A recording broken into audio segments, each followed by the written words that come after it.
2 kun qoldi. 1,5 oy qisib video yotamiz keyin.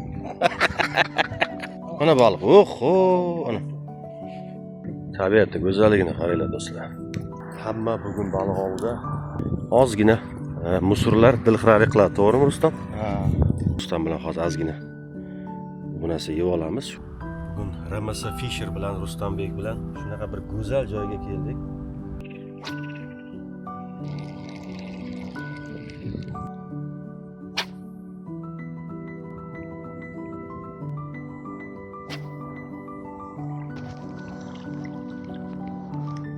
Do'stlar, haqiqiy tabiatni ko'rsatamiz sizlarga qanaqa bo'lishi, haqiqiy yovvoyi tabiat, eshitinglar.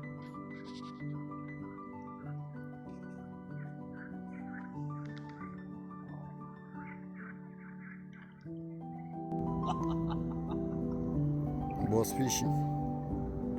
Do'stlar, RMS Fisher bilan hamkorlikda o'tkazilayotgan baliq ovimizni to'g'ridan to'g'ri kuzatib boryapsizlar. Ko'rib turganinglar joy. Amazonka hududlarida ko'rishinglar. Boss fishing. Beligacha suvga tushib baliq olyapti. Hojiboyev bilan traktor haydaydi. Baliq ovi oson emas deydi. Son baliqlar qiroli Marjon. Mana shu baliq. Assalomu alaykum. Beylar, ov qilamiz. Bugun ertan shu bilan bo'ldi zapret. 16-dan zapret, 31-may tungi 12:00 da. Oh, tiniq suv ekan-a, qara. Ha, yuribdi. Soyada. Chiqadi hozir. Mana chiqdi. Mana. Qarasakana, garlar. Ana baliqlar ana.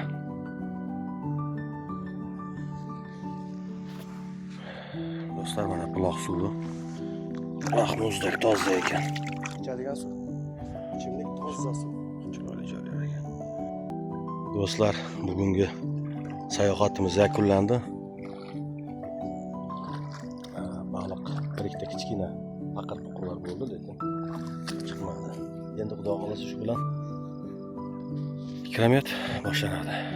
Zapret beradi. Zapretdan keyin ko'rishamiz. Televizionni yopib xudo xolasa. Xudo xolasa. Ertaga ham kelaman. Ha, men bola ertaga ham kelar ekan. Ertaga ham kelaman.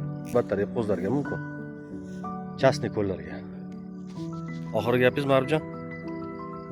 Suv tozaligini qaranglar. Manzaraga necha